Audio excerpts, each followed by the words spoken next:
Well, after I graduated from Martin Institute, I briefly entered the medical college in Augusta. And in 1873, I came back to town and performed my first surgery. It was on a Negro woman who worked on my father's farm. She had a fatty tumor growing on the exterior of her left arm. I rendered her unconscious by pouring chloroform over a cloth and applying it to her nose. I then removed the growth. Afterwards, we waited 1 pound and 3 ounces.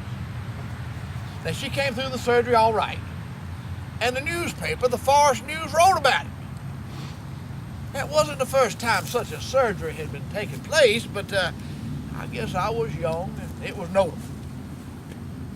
Well, I studied here in town under Dr. David Long, and then I left for Kentucky School of Medicine. Now, I didn't have to go to medical school. I could have apprenticed under Dr. Long, but I had a love of learning. I wanted to know the most modern medical techniques, and I failed to mention my father was paying for my schooling.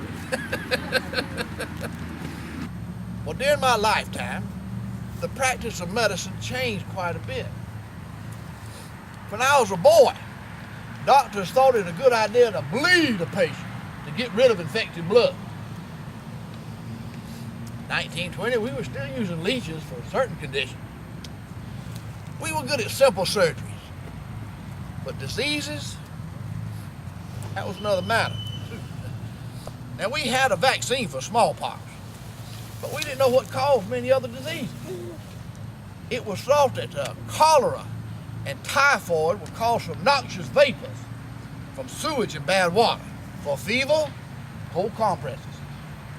If the fever is high and persistent, give the patient a cold bath. For congestion, mustard plaster to the chest.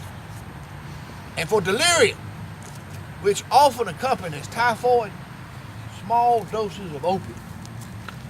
Oh, then of course, patient rest. I wish all you who want to leave this world a better place all the joy and happiness I have found right here in Jefferson. May the only spirits that follow you tonight